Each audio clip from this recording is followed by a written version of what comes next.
এবছরের জামাইষষ্ঠী উপলক্ষে আমার আজকের চতুর্থ রেসিপি। এর আগে আমি এই বছরের জামাইষষ্ঠী উপলক্ষে ৩ টে রেসিপি অলরেডি শেয়ার করেছি।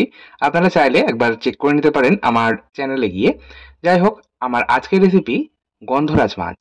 এর আগের ৩ টে এপিসোডে আমি যে কথাটা বলেছি, এই ভিডিওতেও আমি সেই কথাটাই বলব। এবছর যেহেতু জামাইষষ্ঠী আমাদের শনিবার পড়েছে, তো অনেক বাড়িতেই কিন্তু শনিবার নিরামিষ হয়।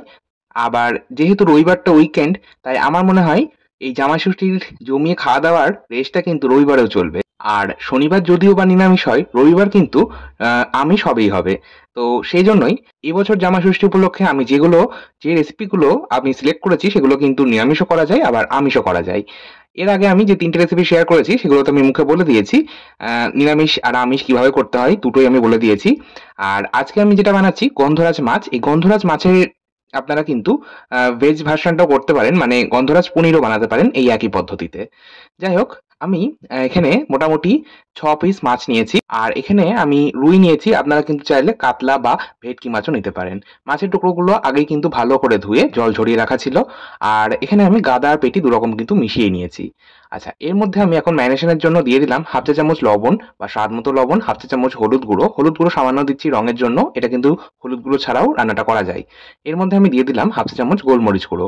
গোলমরিচ গুঁড়ো চাইলে আপনারা স্কিপ করে লাল লঙ্কার গুঁড়ো দিতে পারেন। আমাদের বাড়িতে যেহেতু লাল লঙ্কার গুঁড়ো খাওয়ার একেবারেই চল নেই, সেই জন্য আমি গোলমরিচ গুঁড়ো দিচ্ছি। আর এই সমস্তটা দিয়ে মাখিয়ে নেব।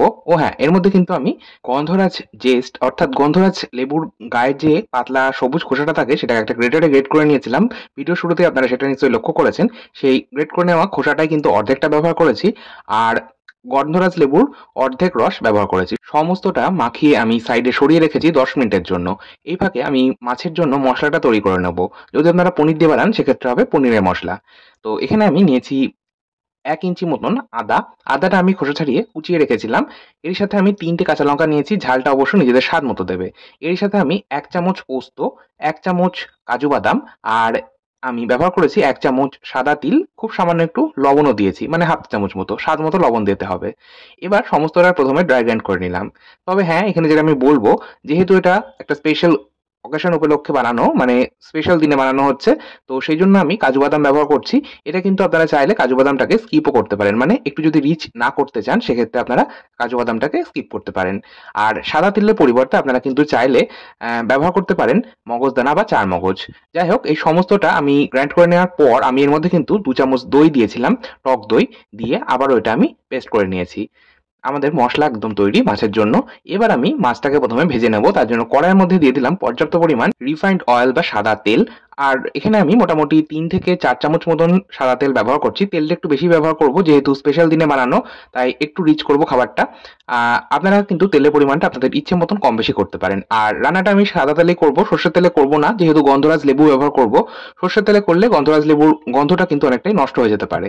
যাই হোক, সাদা তেল ভালো মতো গরম করে নেওয়ার পর মাছের টুকরোগুলো হালকা করে জাস্ট ২ থেকে ৩ মিনিট মতন আমি গ্যাসের ফ্লেম লো মিডিয়ামে রেখে ভেজে তুলে নিচ্ছি। মাছ কিন্তু খুব বেশি কড়া করে ভাজবো না, মাছগুলো কিন্তু একটু হালকা করেই ভাজবো। আমি মাছের ঝোল বা মাছের কোনো প্রিপারেশন যখন বানাই তখন মাছগুলো একটু হালকা করে ভাজি, আর মাছ ভাজা যখন খাওয়া হয় তখন কিন্তু কড়া করে মাছগুলোকে ভাজি। যাই হোক, এবার আমি ওই বাকি যে মাছ ভাজার পর তেল রয়ে গেল ওর মধ্যেই ফোড়নে দিচ্ছি ২ থেকে ৩ টে থেতো করা ছোট এলাচ, একটা ছোট দারচিনির টুকরো, গোটা গোলমরিচ মোটামুটি ৫ থেকে ৬টা মতন আমি নিয়েছিলাম। সেটা আমাদের তাই আধ ভাঙা মতন করে নিয়ে ব্যবহার করছি, মানে থেতো করে নিয়ে ব্যবহার করছি। 1/4 চা চামচ মতন ব্যবহার করলাম রাঁধুনি। রাঁধুনি খুব সামান্য ব্যবহার করবে, এতে করে স্বাদটা ভালো হয়। আর তবে যদি অতিরিক্ত ব্যবহার করে ফেলে তাহলে কিন্তু আবার রান্নায় তেতো হয়ে যেতে পারে রান্নাটা।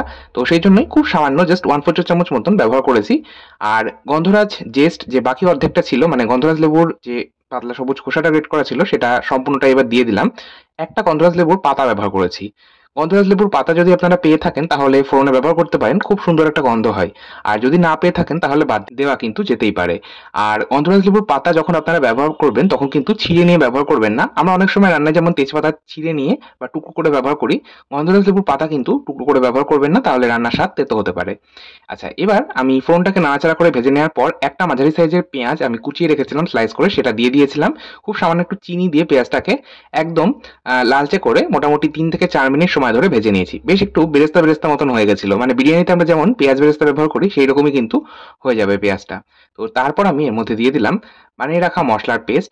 মশলার পেস্টটা দিয়ে কিন্তু আর খুব বেশি সময় ধরে এটা কষানোর প্রয়োজন নেই, মানে এর মধ্যে যেহেতু অন্য কোনো রকম মশলা ব্যবহার হয়নি, শুধুমাত্র আদা ব্যবহার হয়েছে, তাই খুব বেশি সময় ধরে কষানোর প্রয়োজন নেই। আদার কাঁচা গন্ধটা জাস্ট 3 থেকে 4 মিনিটের মধ্যে চলে যাবে, তো সেই সময়টুকুনি কষালেই হবে। তারপর আমি এর মধ্যে দিয়ে দিয়েছি বাটি ধোয়া জল, মানে মিক্সিং জারের মধ্যে আমি মশলাটা বেটেছিলাম সেই জারের মধ্যে আমি হালকা গরম জল দিয়েছি 1 কাপ মতন। সেই জলটাই কিন্তু এখানে ব্যবহার করছি। আর এর মধ্যে আমি দিয়ে দিলাম নারকেল কোড়া। আমি জাস্ট 2 চামচ মতন নারকেল কোড়া দিয়েছি। আমি নারকেল কোড়া সাধারণত এই রান্নাটাই বেটে ব্যবহার করি, মানে মশলা যখন বেটেছিলাম সেই সময়ই নারকেলটা দিয়ে বেটে নিই মশলার সাথে। তো আমি সেই সময় নারকেল কোড়া দিতে আজকে ভুলে গেছি, সেই জন্যই আমি এই পর্যায়ে দিয়ে দিলাম নারকেল কোড়াটা। এবার সমস্তটা মিশিয়ে নিচ্ছি। আর মাছের টুকরোগুলো আমি 4 মিনিট পর দিয়ে দিলাম। ঝোল বা গ্রেভি যেটা বলেন সেটা কিন্তু 4 মিনিট কষিয়ে নেওয়ার পর বা ফুটে যাওয়ার পর আমি 4 মিনিট পর মাছ ভাজাগুলো দিয়ে দিলাম। তারপর মাছের যে প্লেটটা ছিল, মানে মাছ ভাজাগুলো যে প্লেটে তোলা ছিল তার উপর তো অনেকটাই মসলা লেগেছিল, সেই মসলাটা আমি ধুয়ে দিয়ে দিলাম। এবার এটা আমি কিন্তু আরো 5 থেকে 7 মিনিট গ্যাসের আঁচ মিডিয়ামে রেখে কভার করে কুক করলাম। 7 মিনিট পর ঢাকা চাপা সরিয়ে নিয়ে বেশ কয়েকটা গন্ধরাজ লেবু স্লাইস দিয়ে দিচ্ছি। 3 থেকে 4টে চেরা কাঁচা লঙ্কা ব্যবহার করছি, এতে গন্ধটা ভীষণ ভালো আসবে। আর ব্যবহার করব গন্ধরাজ লেবুর রস। বাকি অর্ধেক যে রসটা ছিল সেটা ব্যবহার করব, তবে গ্যাসের ফ্লেমটা কিন্তু অবশ্যই সেই সময় বন্ধ করে দেবো। কখনোই গ্যাসের ফ্লেম অন করে আপনারা লেবুর রস ব্যবহার করবেন না, তাহলে অনেক সময় দেখা যায় রান্নার স্বাদ কিন্তু তেতো হয়ে যায়। তাই গ্যাসের ফ্লেম বন্ধ করে লেবুর রস দিতে হবে, তারপর সমস্তটা মিশিয়ে 5 মিনিট স্ট্যান্ডিং টাইমে রেখে গরম ভাতের সাথে পরিবেশন করতে হবে।